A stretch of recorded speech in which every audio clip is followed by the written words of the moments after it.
Abra sua Bíblia, por gentileza, na carta de Paulo aos Filipenses, no capítulo 3, e nós vamos ler do verso 12 até o verso 16. Filipenses 3, de 12 a 16. Eu vou ler na Nova Almeida atualizada, e o texto sagrado diz assim: não que eu já tenha recebido isso, ou já tenha obtido a perfeição, mas prossigo para conquistar aquilo para o que também fui conquistado por Cristo Jesus. Irmãos, quanto a mim, não julgo havê-lo alcançado, mas uma coisa faço, esquecendo-me das coisas que ficam para trás e avançando para as que estão diante de mim, prossigo para o alvo, para o prêmio da soberana vocação de Deus em Cristo Jesus. Todos, pois, que somos maduros, tenhamos esse modo de pensar. E, se em alguma coisa vocês pensam de modo diferente, também isso Deus revelará para vocês. Seja como for, andemos de acordo com o que já alcançamos. Pai, nós suplicamos a ação poderosa do Teu Espírito Santo, o Espírito da verdade, não apenas nos levando ao lugar de entendimento espiritual, mas de percepção, de clareza da Tua palavra, de aplicação prática. E, ó Deus, nós oramos que mais do que a razão, nosso coração seja alcançado, iluminado pelo poder da Tua palavra. Nós declaramos a nossa confiança e dependência no Senhor, para que possamos ter mais do que um momento de instrução ou reflexão, que possamos ter um momento de exposição à Tua ação e à ação do Teu Espírito. Nós oramos em nome de Jesus. Amém. O tema da minha mensagem hoje é alcançados para alcançar. Esse tem sido dito por muitos desde o início da comunidade de alcance. Antes mesmo de Curitiba, quando a gente começou a primeira delas lá em Irati, nós usávamos muito essa expressão, alcançados para alcançar. Porque a frase usada por Paulo, na tradução que eu li, diz: eu prossigo para conquistar aquilo para o que também fui conquistado por Cristo Jesus. Mas outras traduções, como a NVI, em vez de traduzirem conquistar, traduziram alcançar. O texto diz na NVI: não que eu já tenha obtido tudo isso ou tenha sido aperfeiçoado, mas prossigo para alcançá-lo, pois para isso também fui alcançado por Cristo Jesus. Na verdade, a palavra que aparece no verso 12, traduzido primeiro como conquistar, depois como conquistado, é a palavra grega katalambano. De acordo com os léxicos, ela significa obter, tornar próprio, alcançar, tomar para si mesmo, apropriar-se, apoderar-se de, tomar posse de. E essa palavra, ela aparece de novo no verso 13, quando Paulo diz assim: quanto a mim, não julgo havê-lo alcançado. É exatamente a mesma palavra do verso 12. No verso 12, algumas traduções colocaram conquistar, porque ela tem a ideia de tomar posse, mas muitas vezes ela é traduzida como alcançar. E eu usava tanto essa expressão de que nós precisamos entender que nós somos alcançados para alcançar, que a repetição desse princípio foi o que nos levou lá no início, quando estávamos começando a primeira das igrejas, a inclusive estabelecer o nome da própria igreja, por conta de um princípio bíblico que para mim é importantíssimo, é vital. Eu quero hoje fazer aqui, não a divulgação de porque usamos a frase, mas compartilhar aquilo que desde o início, de antes da igreja existir, tem sido para nós um norte, uma direção de Deus sobre a maneira como eu e você devemos viver. Basicamente, o apóstolo Paulo, ele nos mostra que o propósito de Deus para mim e para você, o que eu quero chamar aqui em primeiro lugar de a dinâmica da vida cristã, não é meramente ser alcançado como se isso fosse um fim em si mesmo. Deus tinha para nós um plano de salvação, e por meio da experiência do novo nascimento em Cristo Jesus eu fui alcançado, glória a Deus, aleluia, cheguei lá. Não. Ser alcançado não é um fim em si mesmo. Paulo diz: eu prossigo para alcançar aquilo pelo qual fui alcançado. Ou seja, nós fomos alcançados para alcançar. E antes de dissertar aqui junto com vocês o que exatamente devemos alcançar, eu queria em primeiro lugar explorar esse aspecto da dinâmica da vida cristã. A vida cristã é progressiva. Provérbios capítulo 4 nos diz lá no verso 18 que a vereda do justo é como a luz da aurora. Ela vai brilhando mais e mais até ser dia perfeito. Ou seja, aquilo que Deus tem para nós não é vivido ou experimentado de forma completa instantânea, né? Aquilo que Deus tem de forma completa é vivido de maneira gradual e progressiva. Então, a própria transformação na imagem de Jesus, assunto que eu vou mexer daqui a pouco, a Bíblia diz que nós somos transformados de glória em glória na imagem do Senhor Jesus. E nós precisamos compreender, né, que quando falamos da vida cristã, não experimentamos tudo porque passamos pela porta, né? Fomos introduzidos em algo maravilhoso, mas deve haver acréscimo, deve haver crescimento, deve haver avanço, deve haver progresso na fé. Não se trata, quando falamos de viver a fé cristã, de apenas aguentar firme, não sair da igreja, não desviar, conseguir escapar da condenação eterna e dizer entramos no céu. Mas a gente precisa entender o combo, o pacote completo que nos é oferecido. Quando a gente olha para o povo de Israel no Antigo Testamento, nós temos alguns paralelos daquilo que Deus tem em mente para o seu povo, né, do Novo Testamento, que somos nós hoje. Quando Deus os tira do Egito, figura da nossa redenção, não era para que eles ficassem perambulando pelo deserto. Deus tinha em mente algo específico, né? Uma terra que passou a ser chamada pelas promessas de Deus de terra prometida, mas era um lugar de abundância. Aquela geração que não entra na terra prometida e fica perambulando é apresentado como alguém que não viveu o plano e o propósito de Deus. E o que é que significa Canaã?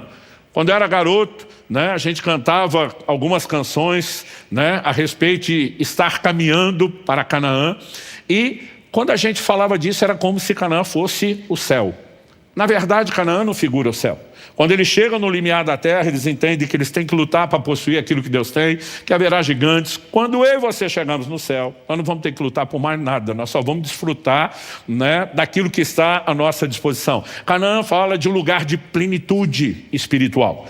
E eu e você precisamos entender que Deus não nos tirou do Egito para ficar perambulando pelo deserto, mas para nos introduzir num lugar de plenitude espiritual. Você pode dizer amém? Então, quando o filho nasce, e eu tive essa experiência, né, incrível, né, em dois momentos difíceis, distintos, com dois dos meus filhos, Israel e Alice, a sensação que você tem como pai é esperar daquele filho mais do que a sobrevivência, né? Não é apenas garantir que ele sobreviva. Existe uma expectativa de que ele cresça e que ele amadureça, né, em todas as áreas como filho. Existe uma expectativa não só de que um dia trabalhe para gerar renda para as famílias que eles vão compor, mas que sejam úteis para a própria sociedade, para o reino de Deus. Há uma expectativa, né, e a gente olha com mais ciúme para menino do que para menino, de que um dia se case, né, de que gerem filhos. E eu diria que isso é algo até instintivo. E eu já estou vivendo essa fase agora da adolescência, de ver os filhos dos filhos. E agora eu vejo meu filho com os meus netos com a mesma expectativa. Quando nós falamos de Deus como Pai em relação a nós, né, nós não podemos pensar de forma diferente. Por que, né, que um pai espera isso tudo do filho? Porque ninguém gera um filho esperando apenas que ele venha ao mundo para respirar e sobreviver, né? Há um senso de propósito que deve ser cultivado dentro de cada um de nós, de continuidade, do que deve ser alcançado por eles, e Deus não lida conosco de forma diferente. Em Efésios, no capítulo 4, no verso 13, a Escritura diz assim: até que todos cheguemos à unidade da fé e do pleno conhecimento do Filho de Deus, ao estado de pessoa madura, à medida da estatura da plenitude de Cristo. Deus não apenas espera que a gente cresça, mas que a gente chegue ao estado de pessoa madura, e a referência é a plenitude, né, que o Senhor Jesus alcançou e estabeleceu como modelo para mim e para você. 2 versículos à frente, Efésios 4:5, Paulo diz assim: mas, seguindo a verdade em amor, cresçamos em tudo naquele que é a cabeça, Cristo. Deus espera de mim e de você não apenas crescimento e avanço, mas crescimento em tudo, em todas as áreas, né? Quando meus filhos nasceram, eu não esperava apenas que eles se desenvolvessem fisicamente. Eu esperava que houvesse desenvolvimento intelectual, emocional, espiritual, crescer em tudo, né? E Deus não tem nenhum plano distinto disso para mim e para você. Ele também espera que a gente cresça. Ou seja, nós somos alcançados para alcançar algo que nós ainda não temos, não de forma completa, na experiência inicial. E o apóstolo Paulo mostra que ele era norteado por isso, né? A ponto de dizer: esquecendo-me das coisas que para trás ficam, avançando para as que estão diante de mim, prossigo para um alvo. Ele está dizendo: eu tenho alvo, eu tenho meta, eu me movo numa direção específica, eu tenho um senso de propósito. Aliás, a palavra que ele traduz prossigo né? Prossigo para o alvo. A palavra que é traduzida como prossigo, no original grego dioko, ela significa correr prontamente, a fim de capturar alguma coisa ou pessoa. Então, não é apenas se mover naquela direção, é se mover com determinação, é se mover com senso de propósito. E nós precisamos entender essa dinâmica da vida cristã, porque Deus não espera de mim e de você algo diferente.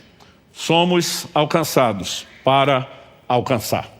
Estabelecida a dinâmica da vida cristã, eu quero aqui, em segundo lugar, e é onde provavelmente vou gastar um pouquinho mais de tempo no segundo tópico,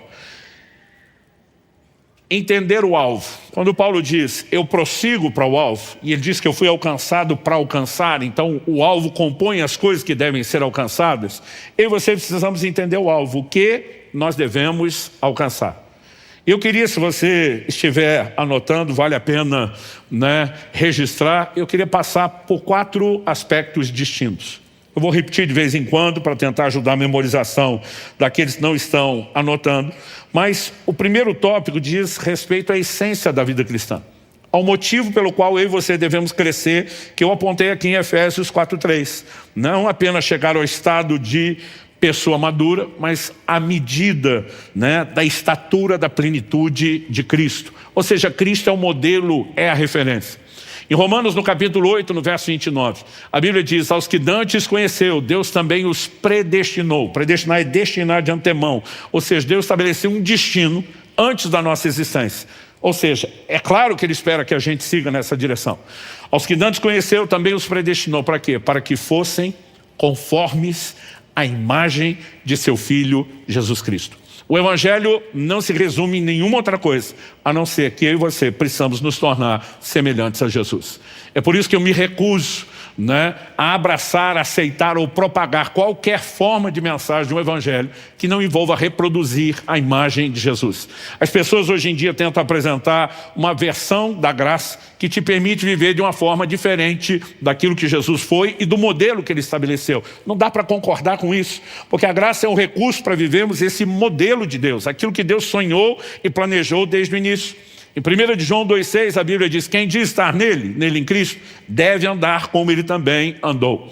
Né? Andar como Ele andou não é a ginga, o estilo da caminhada, é reproduzir comportamento. Em 1 de Pedro, capítulo 2, verso 21, a Bíblia diz que Jesus nos deixou exemplo para que a gente siga as suas pegadas ou pisadas. Quando você olha, por exemplo, para a areia da praia, em especial aquela que está mais próxima, né, do mar, que foi molhada, que fica mais compacta, e você percebe alguém passando, caminhando, vai ficar bem definido ali, diferente de na areia seca, as pegadas. A Bíblia está dizendo que Jesus deixou um rastro.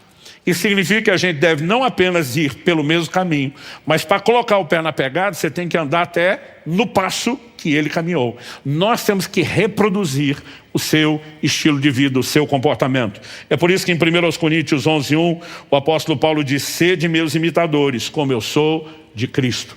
Né? Toda a transformação do Evangelho é resumida em 2ª Carta de Paulo aos Coríntios, capítulo 3, verso 18, assim, né, que eu e você sejamos transformados de glória em glória, na imagem do Senhor, pelo Espírito. Em 2 Coríntios 3, Paulo vai falar do ministério do Espírito, e a ênfase principal do ministério do Espírito Santo em nós é nos transformar na imagem de Jesus. Então, quando Paulo diz, eu ainda não cheguei lá, eu ainda não alcancei, mas eu prossigo para alcançar, ele está falando, e nós não podemos deixar isso de fora da equação, ele está falando a respeito de maturidade, de nos tornarmos plenos. E isso começa por reproduzir a imagem de Jesus. Quando você olha a visão que a palavra de Deus traz, no próprio ensino bíblico, em especial de Paulo, sobre a redenção, não dá para desconectar o que Jesus veio fazer de onde tudo começou a dar errado lá no início, com a queda, o que chamamos do pecado original em Adão. Aliás, se você puder, me acompanhe por gentileza, em 1 Coríntios, no capítulo 15, e eu quero ler com vocês do verso 45 até o 49, que diz, pois assim está escrito, o primeiro homem, Adão, se tornou um ser vivente. As traduções mais antigas dizem alma vivente. Mas o último Adão é espírito vivificante. O que vem primeiro não é o espiritual, e sim o natural. Depois vem o espiritual. O primeiro homem, formado do pó da terra, é terreno. O segundo homem é do céu. Como foi o homem terreno, assim também são os demais, são feitos do pó da terra. E como é o homem celestial, assim também são os celestiais. E assim como trouxemos a imagem do homem terreno, traremos também a imagem do homem celestial. O que o apóstolo Paulo está fazendo? Ele apresenta aqui um resumo de tudo, desde o início da criação, a queda do homem e o que é a obra da redenção em Cristo Jesus. Eu lembro que aos 15 anos de idade, foi a primeira vez que eu reparei nessa afirmação do verso 45. Ele fala do primeiro Adão, mas quando ele diz o último Adão, eu lembro de ter parado, né, para pensar, existe outro Adão, além do marido da Eva, né? E até aquele momento eu não vou dizer que eu nunca tinha lido esse versículo, mas nunca tinha percebido a informação de que tem outro. E eu lembro que eu parei na hora a leitura bíblica e fui consultar meu pai. Naquela época você não tinha consulta de internet, não tinha tanto recurso, não tinha, né, GPT, mas o estudioso de Bíblia que eu tinha acesso era meu pai. Eu lembro que fui até meu pai e falei, tem outro Adão, além daquele primeiro do Éden, o marido da Eva? Meu pai raramente respondia uma pergunta sem fazer outra. Ele olhou para mim e falou, está perguntando por quê? Eu falei, porque eu estava lendo 1 Coríntios 15, e Paulo fala do primeiro e do último Adão. Quando eu falei isso, ele me interrompe e disse, se fala de outro é porque tem. Aí eu senti as orelhas crescendo, falei, ok, vamos reformular a pergunta. Quem é o cara? Que outro Adão é esse que eu nunca ouvi falar, que não está escrito praticamente em nenhum outro lugar da Bíblia, né? E meu pai tinha um treinamento rigoroso com os filhos, que era, tem que aprender a pensar. Ele se recusava a dar tudo de mão beijada, respostas e explicações prontas. Meu pai vira para mim e diz, vá conversar com o texto. Mas pai, o senhor já sabe, vá conversar com o texto, sim senhor. Aí eu volto lá para o texto, vamos interpretar. Coisa que está cada vez mais difícil, gente. Você bota um post dizendo, terça-feira, alcance mais, tem o endereço, às 19h30 com o pastor Luciano. Aí você olha as perguntas embaixo. Quando vai ser mesmo? Onde vai ser? Quem que... Gente, hoje em dia nem o básico o povo está conseguindo. Nós vamos ter que voltar a treinar, a pensar. Papai jogava duro. Então eu volto lá e leio. O primeiro homem, Adão, marido da Eva, primeiro cara lá do Éden, se tornou um ser vivente. Mas o último Adão, variável X, quem quer que seja, é espírito vivificante. Nesse momento eu falei, peraí, aqui não é mera comparação, é um contraste. O primeiro é só um ser vivo, ser vivente, alma vivente. O outro é um espírito vivificante, que dá vida, que comunica vida. E aí, a hora que eu percebi isso, eu comecei a prestar atenção nos próximos versículos. 46. O que vem primeiro, ordem cronológica de aparecimento, não é o espiritual, e sim o natural. Então, primeiro Adão, natural. O que vem depois, o último Adão, espiritual. Então, agora você tem novo contraste, natural, espiritual. Verso 47. O primeiro homem, formado do pó da terra, é terreno. O segundo homem é do céu, ou seja, celestial, novo contraste, terreno e do céu. A diferença é que no verso 47, Paulo já dá uma pista de quem é o último Adão, é um homem. Tanto que ele chama de segundo homem. Agora, que homem seria esse para caber nessa interpretação? Que não é natural, mas é espiritual. Não é terreno, é celestial. E em vez de ser criatura, alguém criado, ele é criador. Só uma pessoa que cabe nessa descrição. E a explicação da Bíblia de quem é está lá em João capítulo 1, verso 3. Tudo quanto foi feito por intermédio dele, sem ele nada do que foi feito se fez. O Criador que se fez homem é o último Adão. E eu lembro que eu volto para o meu pai empolgado e falo, o último Adão é Jesus. Ele, como quem disse, estava lá o tempo todo. Mas aí eu fico bolado com o quê? Eu sou parte de uma geração que o maior vilão na Bíblia, depois de Satanás, era Adão. Porque a gente perguntava para os pregadores, se Deus é tão bom, por que a humanidade ficou tão ruim? E eles resumiam a teologia sem nenhuma explicação, diziam por causa de Adão. Né? Mas não explicava o pecado original, suas consequências. Isso me fazia ter, na imaturidade de um adolescente, um sentimento quase que de raiva do Adão. Eu ficava pensando, se chegar no céu e o Adão estiver lá, nós vamos juntar os brothers, a irmandade, dar uma coça no miserável que tornou, né, nossa vida terrível, que azarou a vida da gente aqui embaixo. Tudo que eu pensava em vingança. Quando eu descubro que o último Adão tem uma relação com o primeiro, aquilo quase que me ofende. Eu digo, não, Jesus não pode estar associado a esse primeiro, né, cabeça da humanidade, que muitas vezes eu chamava de cabeção, pelo que fez. E aí eu vou discutir com meu pai, mas por que associar a pessoa de Jesus ao Adão, logo ao Adão? Né? E meu pai disse, vá conversar com o texto. Mas pai, o senhor pode vá conversar com o texto. Aí eu volto de novo para conversar com o texto. E eu percebo que a comparação feita, além do contraste, é uma comparação. O verso 48 diz, como foi o homem terreno, assim também são os demais, são feitos do pó da terra. Por que os demais que vieram do primeiro eram e são até hoje semelhantes a ele? Porque ele foi criado para ser um cabeça de raça, um protótipo, né? Um modelo. Então, ele gerou-se eles semelhantes a si. Agora, qual era o plano de Deus quando fez o primeiro? Primeiro cabeça de raça, o primeiro protótipo. A Bíblia diz que Deus o fez conforme a sua imagem e semelhança. E Deus estabeleceu uma lei para toda a criação. Cada um reproduza conforme a sua espécie. Ela não valia só para vegetais e animais. A lei valia para o ser humano. Quando Deus faz o primeiro parecido consigo, o que é que ele esperava do resto de nós, que viríamos a partir do primeiro cabeça de raça? Que todos fôssemos semelhantes a ele. O problema é quando o primeiro homem pecou e o pecado entrou. E Paulo faz uma releitura de tudo lá em Gênesis, num versículo, Romanos 5,12. Por intermédio de um só homem entrou o pecado no mundo, através do pecado a morte passou a todos os homens. Quando a primeira matriz reprodutora pecou, e o pecado entra, deformou o molde. Ele continua debaixo de uma lei, vai reproduzir segundo a sua espécie. Mas Adão passa a reproduzir de acordo com aquilo que ele se tornou, e não de acordo com aquilo que ele foi criado para ser. E ele cria um problema em série, de produção em série. A verdade é que eu e você já nascemos com defeito de fábrica. Tudo por causa do Adão. Sem querer alimentar a mágoa quanto o Adão. Quando Deus envia Jesus, Jesus não vem apenas com o propósito de perdoar os pecados da linhagem do primeiro Adão. Cristo vem para ser um novo cabeça de raça. Para restaurar o propósito de reproduzir a imagem de Deus que havia sido comprometido. Porque o primeiro é natural, todos os que nascem dele naturalmente reproduzem a sua imagem. Mas porque o segundo é espiritual, nós não nascemos dele de forma natural como do primeiro, mas temos que nascer. Por isso que Jesus explica para Nicodemos, se alguém não nascer de novo, não pode entrar no reino de Deus. Porque a natureza se recebe por nascimento. Recebemos uma natureza adâmica, uma natureza carnal, pecaminosa, por conta de um nascimento natural. Mas recebemos a natureza de Deus por conta de um nascimento espiritual. E Jesus não veio só perdoar os pecados da linhagem do primeiro Adão. Ele veio ser um novo cabeça de raça. Essa é a razão pela qual ele não é chamado de segundo Adão. Ele é chamado até em um momento específico de segundo homem. Mas ele é chamado de último. Porque o primeiro falhou. E o que Deus enviou depois não iria falhar. Iria cumprir o seu propósito. A essência do Evangelho é de que a partir do momento em que eu e você nascemos de novo, nós temos os recursos para manifestarmos a imagem de Deus vivido na sua plenitude por Jesus. Quem está entendendo, diga amém. Esse é o nosso alvo primário de vida cristã. Agora, quando nós falamos a respeito disso, não dá para conceber um evangelho que não comece do começo.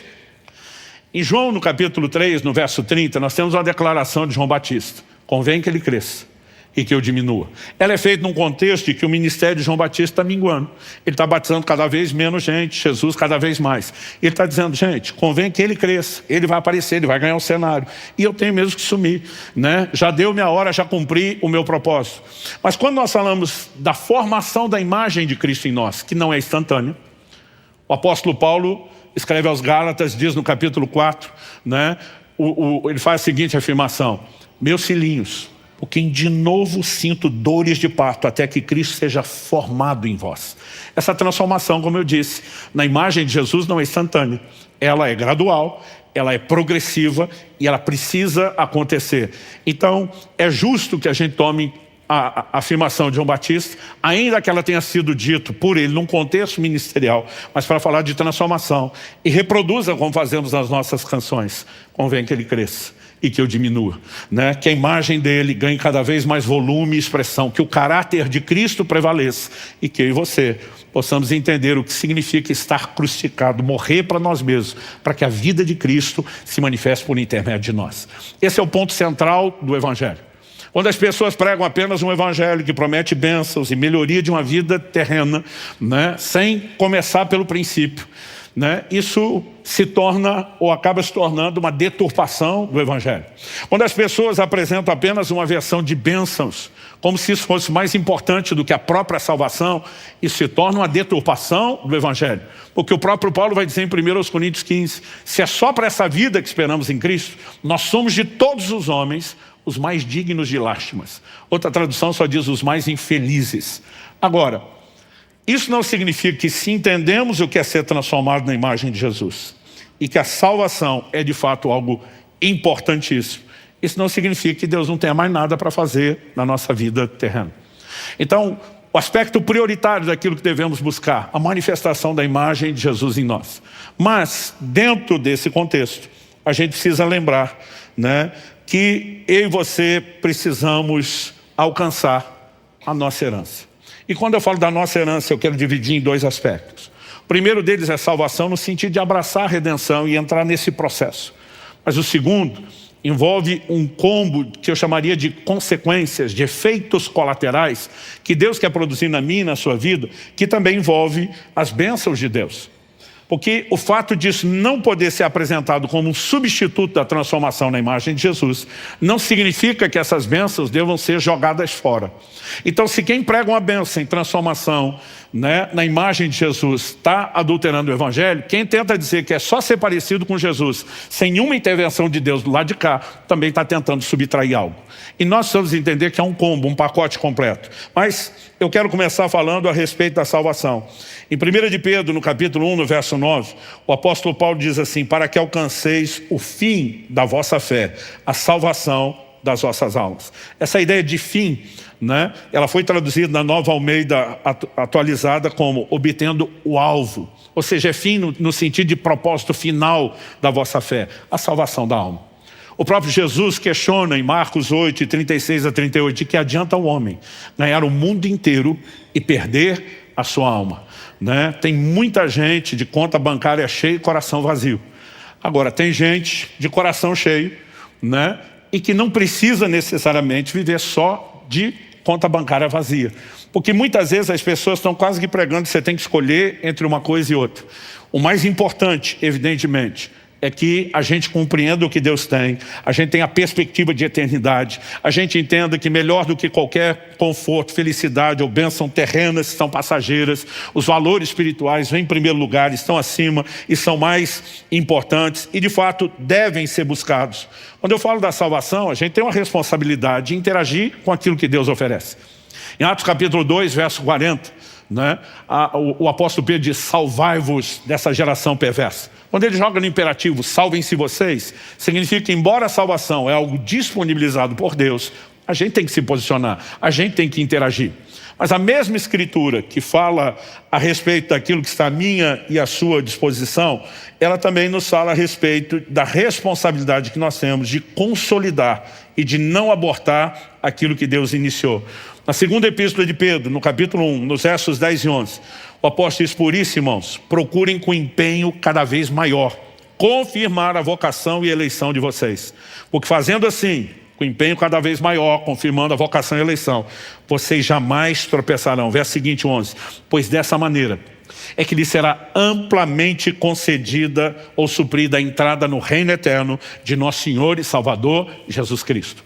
Então, quando falamos a respeito da imagem de Jesus, o ponto central mas alcançar a nossa herança, né, que diz respeito a trilhar todo esse processo de salvação, que nos leve a viver a eternidade com Cristo, tem que ser considerado parte da nossa herança. Mas como eu disse, essa parte que vem em primeiro lugar e é mais importante, não precisa necessariamente excluir a outra. Eu comecei afirmando que Deus não tirou os israelitas do deserto para que eles vivessem perambulando pelo deserto. Há um lugar de plenitude espiritual. Em Efésios 1:3, a Bíblia diz que Deus já nos abençoou com toda sorte de bênçãos nas regiões celestiais em Cristo Jesus. O problema de muitos crentes é que eles sequer conseguem imaginar ou vislumbrar aquilo que está à sua disposição, aquilo que eles têm nesse combo dessa herança em Deus. Em Mateus, no capítulo 15, dos versos 26 a 28, a gente tem o final de uma conversa, um episódio, que é quando uma mulher cirofenícia, ou seja, cananeia, ela não era de Israel, ela vem até o Senhor Jesus implorando para que a sua filha, que estava horrivelmente endemoniada, fosse liberta, para que Jesus a libertasse. Primeiro Jesus não responde palavra, a mulher insiste, né? Jesus dá outra negativa, depois do silêncio, dizendo: eu não fui enviado senão as ovelhas perdidas da casa de Israel. Isso não significa que os gentios não seriam alcançados, mas que dentro do plano de Deus há uma ordem. O apóstolo Paulo, quando escreve aos Romanos, ele fala que a salvação é para todo que crê e que Deus não faz acepção de pessoas. Mas apesar de dizer salvação é para todo mundo e Deus não faz distinção, ele faz distinção de ordem, não de importância. Ele diz primeiro do judeu, depois do gentil. O próprio apóstolo João inicia o seu evangelho dizendo lá nos primeiros versículos do primeiro capítulo que Jesus veio para o que era seu, o seu povo, mas eles não receberam. Mas a todos quantos o receberam, evidente que seríamos introduzidos, mas na ordem do plano de Deus, primeiro o judeu. Tanto que Jesus dizia repetidamente seus discípulos: e de antes, o antes é primeiro, as ovelhas perdidas da casa de Israel. Quando Jesus dá essa resposta, né, profunda teologicamente, para a mulher, ele está dizendo: não vou te atender. Ela insiste. E aí a terceira negativa de Jesus é uma alegoria. Ele diz: mulher, não é lícito tomar o pão dos filhos e dá-lo aos cachorrinhos. Jesus não está xingando, chamando a mulher de cachorra, como eu já vi gente me perguntar. A palavra cachorrinho, ela fala do pet, aquele animalzinho de estimação, o que convive na mesma casa, que é querido por todo mundo, né? Ou seja, não existe um elemento pejorativo, mas Jesus está dizendo: o filho está numa posição, o pet está em outra. E ele não pode usurpar o direito do filho. A mulher responde para Jesus na hora, falou: é verdade, Senhor. Mas já que o Senhor tocou na alegoria, vamos navegar dentro dela. Mas os cachorrinhos comem das migalhas que caem da mesa dos filhos. Em outras palavras, ela está dizendo: não estou tentando usurpar o direito dos filhos, mas vamos e convenhamos, o Senhor vai ter que admitir que os filhos não estão aproveitando tudo que o Senhor está dando. Me deixa pegar rebarba, me deixa pegar sobra. Jesus olha admirado e diz: mulher, grande é a sua fé. E a Bíblia diz: na mesma hora a filha foi curada e liberta. Agora preste atenção, se comendo das migalhas caem da mesa, já tem cura e libertação para a sua casa, o que é que não está à sua disposição quando você entender o direito dos filhos, se sentar à mesa para usufruir o que é seu? Há uma herança maior, que nós deveríamos estar perseguindo isso. Agora, evidentemente, a herança só será usufruída em plenitude. Paulo diz em Gálatas 4, 1 e 2, né? Esse é o trilho central do livro que eu escrevi sobre maturidade, que o filho, apesar de enquanto herdeiro ser dono de tudo, ele não tem acesso enquanto não houver maturidade. Então algumas dessas coisas que nós ainda não entramos, não está nos faltando apenas fé. Muitas vezes está nos faltando o processo de crescimento. Mas nós não podemos negar que deve ser parte do alvo a ser alcançado. Quem está entendendo, diga amém. Além de alcançar a imagem de Cristo, a nossa herança, que envolve desde a salvação, com aquilo que é complemento, efeito colateral, inevitável, parte do pacote são as bênçãos. Em terceiro lugar, alcançar pessoas. A vida cristã não pode ser vivida de forma egoísta, individualista, tipo, é só para mim, glória a Deus, né? Eu, quando era garoto, li um livro de um senhor que orava dizendo: Senhor, abençoa a minha família e a ninguém mais. Eu pensava, que absurdo chegar a esse ponto. Mas alguns de nós, apesar de não colocar na nossa oração a ninguém mais, a gente não está tão interessado em que os outros sejam. Senão a gente estaria compartilhando um pouco mais. E não há nada que traga tanto prejuízo à vida espiritual como a falta de compartilhar, né? Nós precisamos compreender que Deus nos chamou para dividir, para compartilhar aquilo que nós temos. E uma das razões pelas quais a gente diz fomos alcançados para alcançar também é alcançar pessoas, né? Em primeiro lugar existe uma ordem: nós nos salvamos, salvai-vos dessa geração perversa. Mas a salvação que é para ser vivida por mim e por você, não é só para a gente. O apóstolo Paulo escreve a Timóteo, e ele diz em 1 Timóteo, no capítulo 4 e no verso 16, ele diz: cuide de você mesmo da doutrina, continue nesses deveres, porque fazendo assim, você salvará tanto a si mesmo como aos que te ouvem. A gente preocupado com a salvação dos outros, esquecendo da sua. E ele pode se tornar, nas palavras de Jesus, um cego guiando o outro. Mas depois de garantir a nossa, nós precisamos entender que nós temos que compartilhar e procurar a salvação daqueles que nos ouvem. Onde Jesus nos deu a grande comissão, né? Seja o texto de Mateus 28, né? Seja o texto de Marcos 16, nós chamamos isso da grande comissão. E eu sempre brinco que alguns crentes acham que é a grande sugestão. Quase como assim, se Jesus tivesse falado: se um momento desse você estiver de boa, fazendo nada, né, e achar que deve compartilhar o evangelho, não que você seja obrigado, eu vou ficar agradecido. Né? Não foi isso. Ele nos deu uma ordem: ide por todo mundo. Pregue o evangelho a toda criatura. Façam discípulos de todas as nações. Não dá para conceber uma vida cristã onde me torno parecido com Jesus sem o coração dele de alcançar os perdidos. Então, se está nos faltando isso, está nos faltando transformação na imagem dele. Né? Nós precisamos ter, né? Pastor, o meu chamado não é ser um evangelista. Todos nós temos que evangelizar, independente do dom ministerial. E nós precisamos ter no coração que parte do propósito da vida cristã é alcançar pessoas. Olha o que o apóstolo Paulo diz em 1 Coríntios, no capítulo 9. Eu quero ler com você a partir do verso 19. Porque sendo livre de todos, fiz-me escravo de todos, a fim de ganhar o maior número possível. O que é ganhar aqui? Que número, né, maior número possível? Você está falando de pessoas. Verso seguinte, o 20. Para com os judeus, fiz-me como judeu, a fim de ganhar os judeus. Para os que vivem sob o regime da lei, como se eu mesmo assim vivesse, para ganhar os que vivem debaixo da lei, embora eu não esteja debaixo da lei. Verso 21. Ao sem lei, como se eu mesmo fosse, não estando sem lei para com Deus, mas debaixo da lei de Cristo, para ganhar os que vivem fora do regime da lei. Verso 22. Fiz-me fraco para com os fracos, a fim de ganhar os fracos. Fiz-me tudo para com todos, a fim de por todos os modos salvar alguns. Tudo faço por causa do evangelho. Verso 23. Para ser também participante dele. Minha pergunta é: você pode, como Paulo, dizer eu faço tudo pelo evangelho? Porque fazer tudo não é buscar só o que é do nosso interesse, mas é se esforçar para ganhar o maior número possível. Né? O apóstolo Paulo não estava dizendo que ele seria exitoso, bem-sucedido com todo mundo, mas ele diz: eu faço o máximo, né, por todos os modos, para pelo menos tentar salvar alguns. Mesmo que eu não vou conseguir trazer todo mundo junto, eu quero o maior número possível. Mas o que eu tiver de resultado, valeu a pena toda a dedicação, valeu a pena todo o esforço. Quando a gente considera essas verdades, né, eu e você precisamos nos perguntar: a gente está fazendo disso uma meta? Isso é um alvo? Eu estou correndo atrás, não só de ser parecido com Jesus, de alcançar esse combo de salvação com bênçãos, mas de compartilhar, né, o evangelho, de repartir isso com as pessoas? Porque esse crescimento e avanço, gente, não é espontâneo, não é automático. Se fosse, você não ia ver Paulo dizendo eu corro atrás, que é o sentido da palavra prossigo, como eu falei antes. Então, nós precisamos ter entendimento, corresponder ao entendimento e de tempos em tempos fazer as avaliações. Pastor, mas eu perdi um tempo, vou falar sobre isso daqui a pouco, esquecendo-me das coisas que para trás ficam, focado naquelas que estão diante de mim. Ainda dá tempo de correr atrás, ainda dá tempo de alcançar aquilo pelo qual eu e você fomos alcançados. Quem está entendendo, diga amém. Além de alcançar a imagem de Jesus, além de alcançar a nossa herança, envolve a salvação com o combo das bênçãos.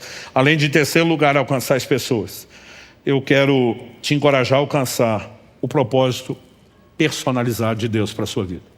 Enquanto eu e você cumprimos o propósito generalizado, ser transformado na imagem de Jesus, alcançar a nossa herança, alcançar pessoas, porque isso é para todo mundo, nós também precisamos levar em consideração que Deus tem um plano personalizado. Tem coisas que Ele vai pedir para mim, que Ele não vai pedir para você. Tem coisas que Ele vai pedir para você, que não vai pedir, né, para a pessoa que está sentada do seu lado.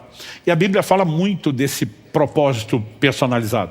Em Esther 4,14 nós vemos a pergunta que Mardoqueu faz à rainha: quem sabe se não foi para um tempo como este que chegasse a ser rainha? O que ele está dizendo? Minha filha, você acha que Deus colocou aí apenas para você viver num spa permanente no palácio, ter todas as regalias de maneira, né, egoísta, onde só você? Será que essa influência não foi dada por um motivo? Será que o motivo pelo qual Deus te concedeu não chegou? Você olha o apóstolo Paulo em Atos 26, 19, pregando, testemunhando o evangelho diante do rei Agripa, ele diz assim: eu não fui desobediente à visão celestial. Agora ele está falando do chamado dele, de pregar o evangelho não só a judeus, mas a gentios. E nós precisamos também entender, há um plano personalizado. Tem coisas que nós vamos fazer como todo mundo faz. Buscar transformação na imagem de Jesus, buscar alcançar nossa herança com salvação e bênçãos, alcançar pessoas, mas nem todo mundo tem direito de viver como quer e achar que pode escolher tudo que faz. Tiago escreve e diz: vocês estão dizendo hoje ou amanhã nós mudaremos para tal cidade, vamos negociar, vamos ganhar dinheiro. Deveriam dizer: se o Senhor quiser. Deus tem um plano pessoal e esse plano também tem que ser buscado. Então eu quero subdividir esse alvo em 4 aspectos. A imagem de Jesus. Você pode repetir comigo, só para efeito didático? Fala, alcançar a imagem de Jesus. Alcançar a nossa herança. Alcançar pessoas. E alcançar o propósito personalizado. Definido isso, eu encerro baseado no que Paulo falou, tentando te ajudar a entender como agir, cobrindo todos os ângulos temporais, passado, presente e futuro. E Paulo diz, esquecendo-me das coisas que para trás ficam, passado. Ele fala, eu prossigo, eu corro atrás, está falando de decisões do presente, com vista a alcançar um alvo que ainda está lá para o futuro. Prossigo para o alvo. Como que nós lidamos, né, com questões como passado, presente e futuro? Passado diz respeito não só de onde saímos, mas as coisas que já fizemos, né? O presente diz respeito a onde estamos, o lugar das decisões e de uma semeadura. Muitas pessoas não levam em conta que elas estão colhendo hoje o que plantaram ontem, mas só vão colher amanhã o que vão plantar hoje. E nós temos que ser intencionais na vida cristã, né? Nós precisamos olhar da forma correta para esses elementos. Mas principalmente quando falamos de futuro, não é apenas gerar uma expectativa de algo melhor. É a decisão de construir para onde nós vamos. E quando o apóstolo Paulo aborda isso tudo, é evidente que a gente vai ter que ter uma mentalidade correta. Quando falamos do passado, deixe para trás aquilo que já passou. E não estou falando só daquilo que diz respeito a antes da conversão. Nós sabemos que se alguém está em Cristo, nova criatura é. As coisas velhas já passaram, eis que tudo se fez novo. Nós sabemos que Romanos 8:1 diz, não há mais condenação para aqueles que estão em Cristo Jesus. Tem gente que não se perdoa daquilo que Deus já perdoou. Eu não estou falando apenas superar a culpa. Há erros e tropeços, talvez cometemos depois de conhecer o Senhor. A gente acolheu o dano de escolhas erradas, de falhas que já cometemos. Mas a gente não pode ficar preso e amarrado a isso para sempre. Nós precisamos entender que essa partida ruim do passado não precisa definir o resultado final do campeonato. E a gente precisa aprender a se desprender e seguir. Quando falamos sobre o presente, ele envolve uma decisão de correr para aquilo que nos aguarda. Porque o jogo ainda não acabou. Eu esperar pelo menos um amém, um glória a Deus, de um ou outro, não era de todo mundo. Mas obrigado que vocês vieram junto, todo mundo. Quando no verso 16... ele vai dizer, por isso andemos de acordo com aquilo que já alcançamos. Aqui a palavra alcançamos, ela não é a mesma palavra catalambano, traduzida como conquistar, como conquistado, ainda não alcancei, mas ela também tem o mesmo significado. Quando Paulo diz, cada um ande de acordo com o que alcançou, ele está dizendo claro, deixando claro, não alcancei tudo, tenho que correr atrás. Mas daquilo que cheguei, não posso retroceder. Então há decisões que eu e você temos que tomar. Hoje no presente. Eu ainda não alcancei tudo aquilo que eu estou correndo atrás. Mas eu posso não perder. Eu posso não retroceder. E nós precisamos ter essa decisão. A progressividade na vida cristã. Eu vou ser transformado de glória em glória. A vereda do justo é como a luz da aurora que vai brilhando mais e mais. E se o jogo ainda não acabou, ele pode ficar melhor. Porque ele não pode ficar pior. Amém? Sobre o futuro. Não podemos esperar que todas essas coisas aconteçam de forma espontânea ou automática. Precisamos entender que interagimos com Deus e temos a responsabilidade de construir isso com o Senhor, numa firme determinação de alcançar. Quando Paulo diz prossigo para o alvo, não é só o alvo está ali, estou andando mesmo, uma hora eu vou chegar lá. Como eu disse, a palavra traduzida prossigo, do grego dioko, significa correr prontamente, a fim de capturar uma pessoa ou coisa. Paulo, em outras palavras, está dizendo, eu estou no modo sangue nos olhos, faca no dente, eu tenho meta, eu fui alcançado para alcançar, eu vou correr atrás dessas coisas, vou correr com determinação, vou fazer isso com intencionalidade, ou seja, vou cooperar com Deus, para que eu possa crescer em tudo, naquilo que é o cabeça, Cristo Jesus. Você recebe essa palavra?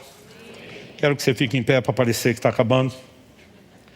Nossas vidas existem, né? Falando coletivamente, mas de cada um de nós enquanto indivíduo, com um propósito. Eu e você não viemos a esse mundo apenas para nascer, sobreviver, até o momento de morrer e dizer agora acabou, pelo menos aqui. E não há realização fora do propósito. Tem muita gente se perdendo porque ela está buscando realizações em áreas que os tiram do propósito. Mas quando eu e você começamos a nos alinhar com o plano e o propósito de Deus, antes de mais nada uma realização sobrenatural. A verdade é que o cristão não depende de alegria circunstancial. Só a alegria da salvação já devia encher a nossa vida de tal forma que a gente atropelaria as circunstâncias. Mas há um senso de realização interior, que normalmente vem de um alinhamento ao plano e ao propósito de Deus.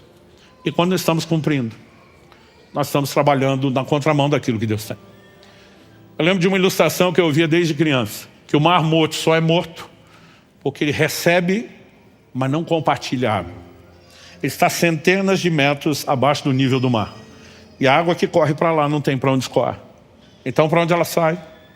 Só por evaporação. Quando a água evapora, os minérios ficam, os sais ficam. A concentração de sal no mar morto é absurda. Eu digo que, que o mar não é só morto, é morto e matador. Quem vai visitar ali a região das terras bíblicas, seja do lado de Israel, da Jordânia, e vai entrar no Mar Morto, normalmente os guias avisam. Se você tem alguma micose entre os dedos do pé, provavelmente vai sair curado. Não é à toa que os nossos pais, no caso de alguns são mais novos, os avós, quando tinha dor de garganta, estava a tal da salmoura. Porque não há quase que nenhuma forma de vida. Não vou dizer nenhuma, que tem bactérias, uma coisa ou outra, algumas formas que já foram detectadas, mas são raríssimas. Por quê? Quando a gente só recebe e não compartilha, a gente entra no modo estéril. Não há realização. Quando alcançamos os filhos, pode dar trabalho? Dá um trabalho. Eu fico olhando meus netos agora e lembrando do trabalho que eu já tive e não lembrava mais com os meus filhos.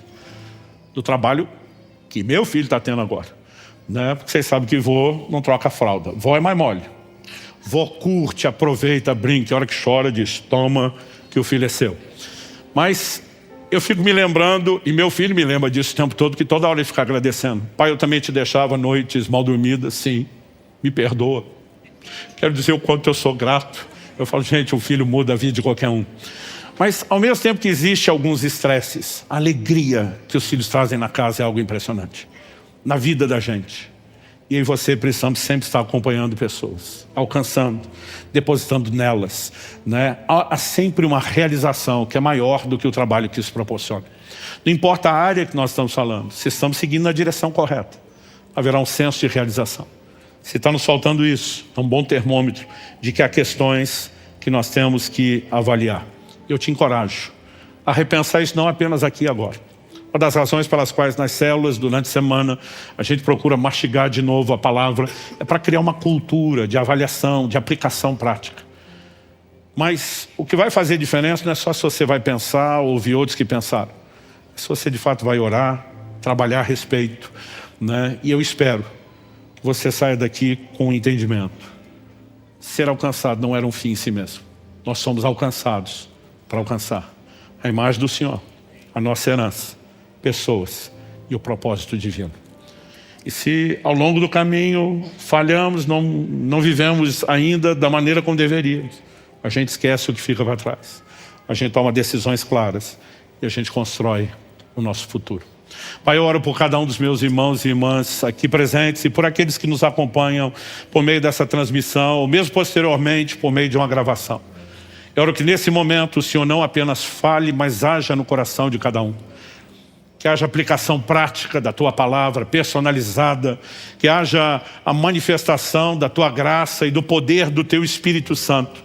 Que pode não apenas renovar a forma de pensar, mas alinhar completamente a nossa disposição de caminhada. Gerando fé pela Tua própria palavra de que é possível viver e alcançar essas coisas. Gerando despertamento por meio do toque do Teu Espírito. E nós oramos que o Senhor faça isso. Abençoamos a cada um. Os entregamos agora aos Teus cuidados e à Tua graça. Em nome de Jesus. E para a glória de Deus. Se você crê e concorda, diga amém. Provérbios capítulo 16. Nós vamos ler juntos versículos 1 até o 3. Eu vou ler na Nova Almeida atualizada.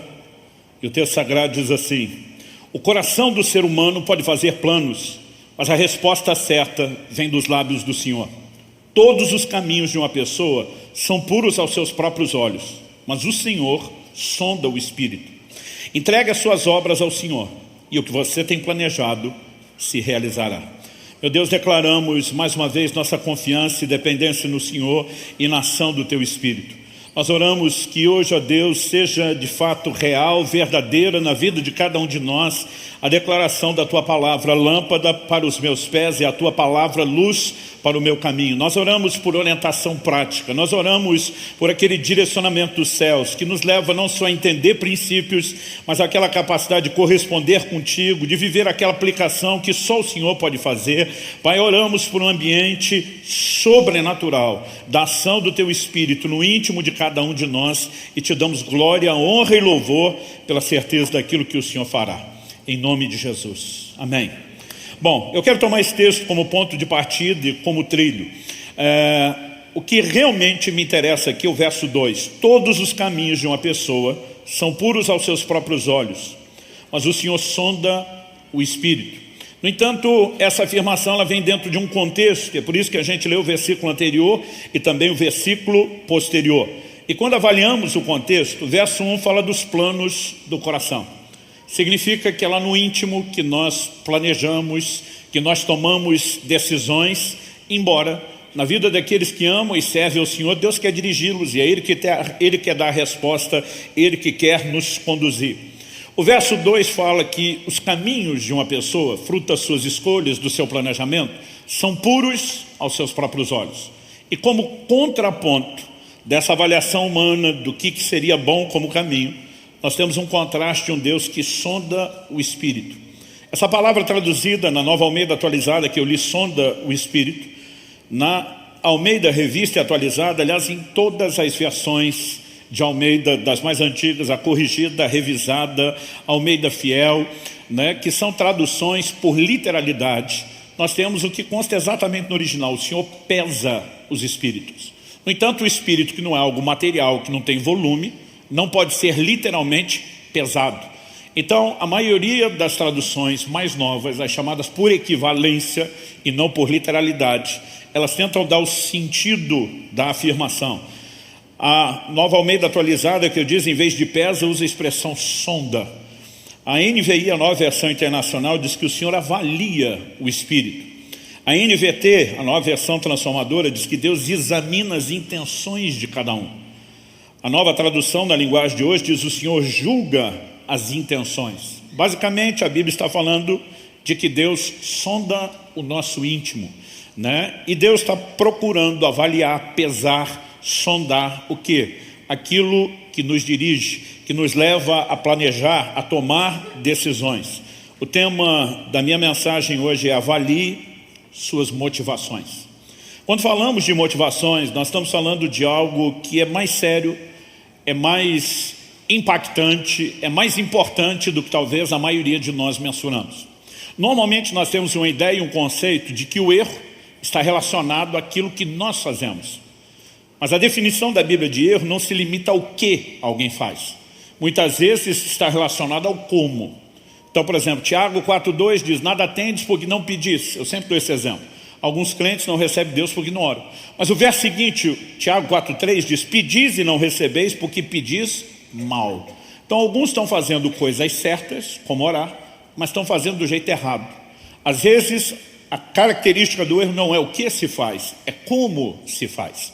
E nem sempre nós conseguimos perceber o como na classificação de erro, assim como percebemos o que. No entanto, eu diria que ainda mais delicado que o como é o porquê fazemos. O porquê tem a ver com as motivações. Você vai ver, por exemplo, Jesus confrontando os fariseus o tempo todo no ministério dele, o que parece quase um contrassenso, porque os fariseus eram parte da seita mais severa dentro do judaísmo, a mais dedicada. Eram o que hoje em dia a gente chamaria de os beatos, os carolas da época. Eles viviam uma vida de profunda dedicação, eram muito religiosos. Mas o tempo todo Jesus os confrontava, não necessariamente pelo que eles faziam. Muitas vezes pelo como e muitas vezes pelo porquê. Então, por exemplo, Mateus capítulo 6, no Sermão do Monte. Jesus fala desse povo dando esmolas, Jesus fala desse povo orando e Jesus fala deles jejuando. Algum de nós ousaria dizer que dar esmola, orar ou jejuar é algo errado? Não. O problema não era o que eles estavam fazendo. Jesus disse que eles estavam fazendo isso só para ser vistos pelos homens. O problema era o porquê, a motivação. E uma motivação errada ela pode nos levar a errar, mesmo quando aos olhos de outros, às vezes aos nossos próprios olhos, nós estamos fazendo a coisa certa. É por isso que nós precisamos entender o quão sério é a perspectiva bíblica da motivação. Por exemplo, se a gente falar de pregar o evangelho, nenhum crente vai dizer isso está errado.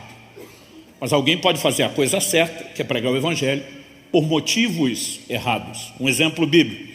Filipenses capítulo 1, do verso 14 ao 17. Paulo diz, e os irmãos em sua maioria, estimulados no Senhor por minhas algemas, Paulo estava preso enquanto escrevia isso, ousam falar a palavra com mais coragem. É verdade que alguns proclamam Cristo por inveja e rivalidade, mas outros o fazem de boa vontade. Estes, os de boa vontade, o fazem por amor, sabendo que estou incumbido da defesa do evangelho. Aqueles, porém, os que proclamam por inveja e rivalidade, aqueles, porém, pregam a Cristo por interesse pessoal, não de forma sincera, pensando que assim podem aumentar meu sofrimento na prisão. Paulo fala de gente que estava fazendo a coisa certa, mas com motivações erradas. Gente movida de inveja, gente movida de rivalidade, competição com outros ministérios, né? Gente que não estava fazendo por amor àqueles que seriam alcançados, mas por interesse pessoal. Ou seja, quando a Bíblia fala a respeito de erro, nunca limita somente ao que fazemos. Isso se estende ao como e também envolve o porquê. O porquê é o ponto que nós queremos discutir aqui, porque ele fala exatamente a respeito de motivação. Então, quando eu olho para esses 3 versículos, no primeiro, recapitulando, nós vemos a ênfase sobre os planos do coração, embora a resposta deva vir de Deus e não devemos decidir tudo sozinho. No segundo, a Bíblia fala da nossa capacidade de avaliação versus a de Deus. E o terceiro diz, entregue suas obras ao Senhor e o que você tem planejado se realizará. Isso não significa que a Bíblia está dando um caminho através do qual você convence a Deus a fazer o que você quer. A expressão entregue suas obras ao Senhor, a NVI traduziu talvez isso mais acurado, mais próximo do original hebraico, consagre os seus caminhos ao Senhor.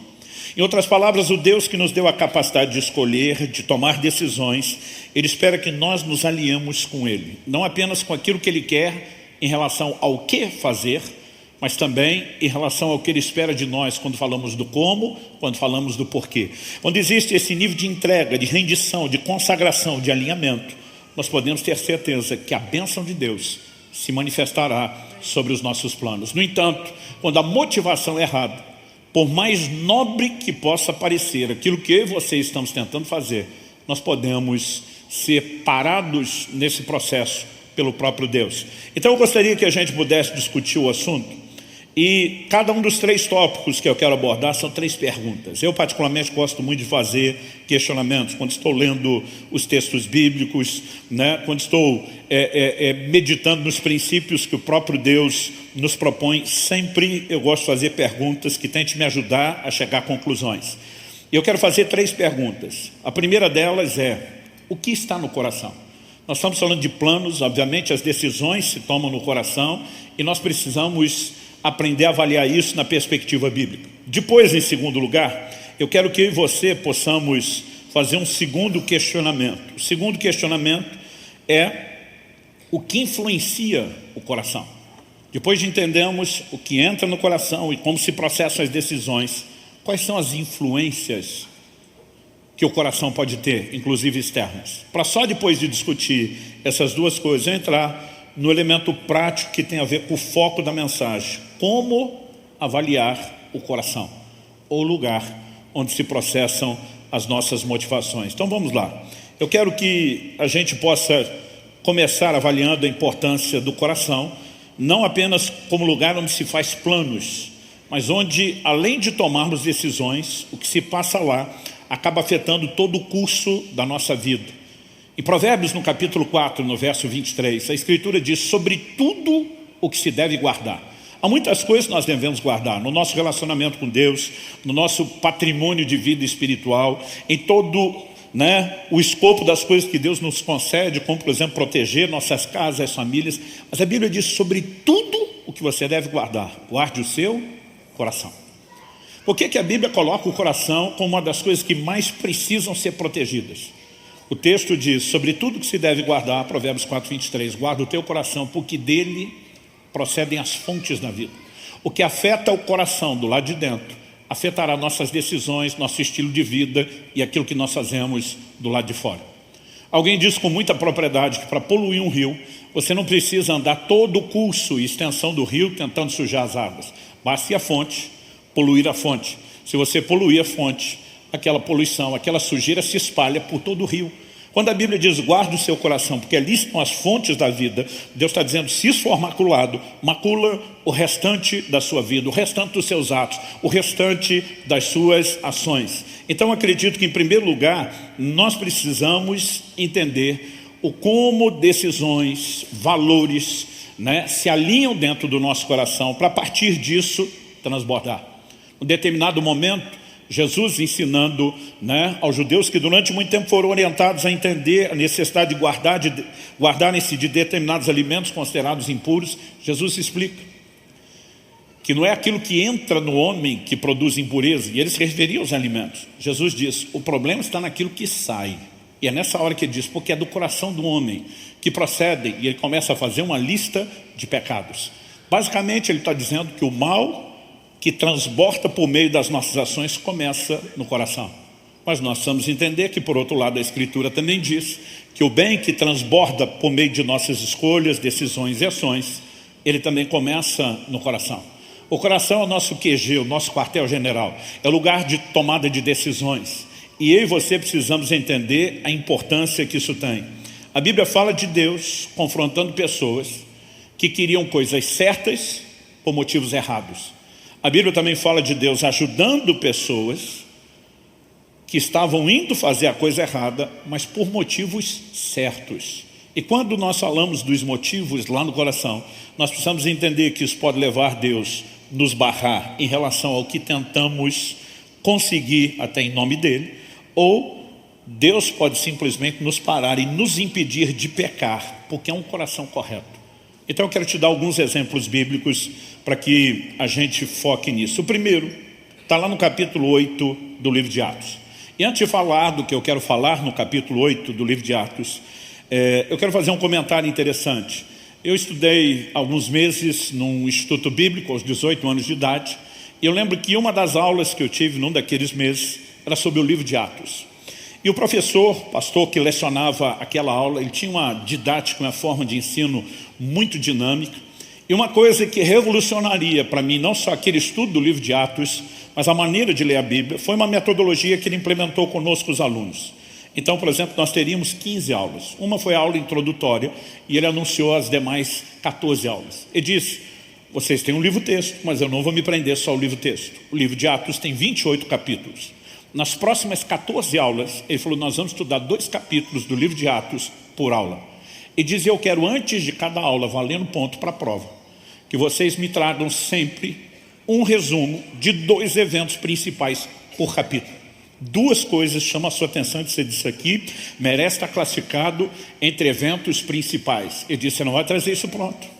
Você vai ler, você vai destacar, você vai memorizar isso, e quando chegar na sala de aula, eu vou dar uma folha de papel com o seu nome, você preenche 2 eventos do capítulo 1, 2 do capítulo 2. Ele diz, na segunda aula, vocês não vão só colocar 2 eventos do capítulo 3 e o 4 na sequência, vocês vão repetir o do 1 e do 2, e vão colocar o do 3 e do 4. Na terceira aula, do 5 e do 6, mas vocês vão repetir o 1, 2, o 3 e o 4. Eu sei que quando chegamos no último dia, eu tinha memorizado os eventos principais de todos os capítulos do livro de Atos, e aquilo me ajudaria muito a adotar isso como um estilo de estudo nas Escrituras. Eu gosto de vez em quando estou meditando, de ficar lá pensando, o que Gênesis 1 diz, 2, 3, 4, isso me ajudaria bastante. Por que eu estou dizendo isso? Porque durante muito tempo, a minha ênfase sobre o capítulo 8 do livro de Atos não incluía o que hoje eu considero parte da narrativa principal. Atos capítulo 8 começa com Filipe fugindo da perseguição e chegando em Samaria.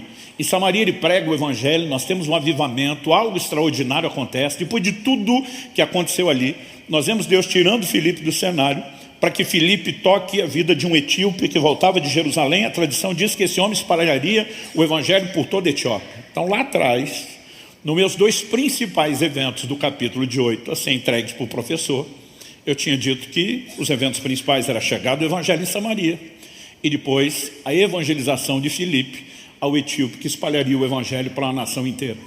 Mas alguns anos atrás, lendo o capítulo 8 com muita calma, eu percebi que o maior volume de informações do capítulo 8 não é sobre Filipe, nem só meramente sobre Samaria, e nem sobre o que acontece depois de Samaria.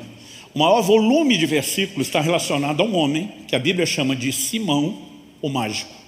Eu quero chamar a sua atenção para esse camarada, porque nós temos um ensino importante aqui, quando falamos de motivação.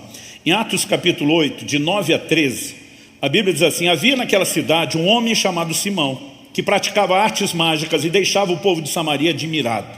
Dizia ser alguém muito importante, e todos lhe davam ouvidos, do menor ao maior, dizendo: este homem é o poder de Deus, chamado o grande poder. Davam atenção a ele, porque durante muito tempo os havia impressionado com as suas artes mágicas. Resumindo, ele era o cara. Ele estava debaixo dos holofotes na cidade. Mas a Bíblia diz: quando, porém, deram crédito a Filipe, que os evangelizava a respeito do reino de Deus e do nome de Jesus Cristo, iam sendo batizados tanto homens como mulheres. O próprio Simão abraçou a fé e, tendo sido batizado, acompanhava Filipe de perto, observando extasiado os sinais e grandes milagres praticados. Então agora nós temos esse homem, antes dedicado à magia, se convertendo, sendo batizado, e não só isso. Ele vem com tudo para cima da fé. Agora ele cola em Filipe. Ele quer ver os sinais operados, ele quer estar envolvido em tudo o que está acontecendo. Dos versos 14 ao 17, que eu não vou ler, a Bíblia diz que Jerusalém ouviu que Samaria tinha recebido a palavra de Deus, que os novos convertidos estavam sendo batizados nas águas, mas que sobre nenhum deles havia descido ainda o Espírito Santo. Então a Bíblia diz que Jerusalém envia para lá nada menos do que Pedro e João, os apóstolos. E a Bíblia diz que quando eles chegam, eles começam a impor as mãos, e as pessoas sobre quem eles impõem as mãos são cheias do Espírito Santo. E é depois desse evento que nós vamos para o verso 18 a 23, que de novo a descrição volta para o Simão.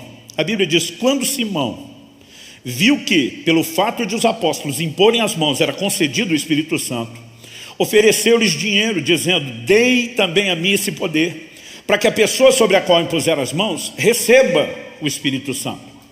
Pedro responde, as traduções literais dizem: vá tua prata contigo a perdição. A Nova Almeida atualizada traduziu: mas Pedro respondeu: que o seu dinheiro seja destruído junto com você, pois você pensou que com ele poderia adquirir o dom de Deus. Deixa eu fazer uma pausa. Já vi muito pregador dizendo que o erro de Simão foi tentar comprar o Espírito Santo. Não é isso que a Bíblia está dizendo. A Bíblia não diz que ele queria comprar a pessoa do Espírito Santo. A Bíblia diz que eles me deem dinheiro para que eu também possa ter acesso ao que vocês têm, para que as pessoas possam receber o Espírito Santo quando impor as mãos sobre elas. Ele não queria comprar o Espírito Santo. Ele disse: eu quero ser que nem vocês, eu quero chegar lá. Esse homem se converteu, ele foi batizado, ele colou em Filipe, ele está empolgado com tudo que está acontecendo, agora ele está de olho nos apóstolos, e ele diz: eu quero ser dessa turma, eu quero ser desse time que toca, que abençoa as pessoas, instrumento de Deus, através do qual as pessoas recebem algo. Mas se você olhar a conversa de Pedro, Pedro diz assim para ele: não existe porção, nem parte para você nesse ministério. Que ministério? Pôr as mãos, tocar a vida das pessoas, porque o seu coração não é reto diante de Deus. Você pode repetir essa frase comigo? Diga: porque o seu coração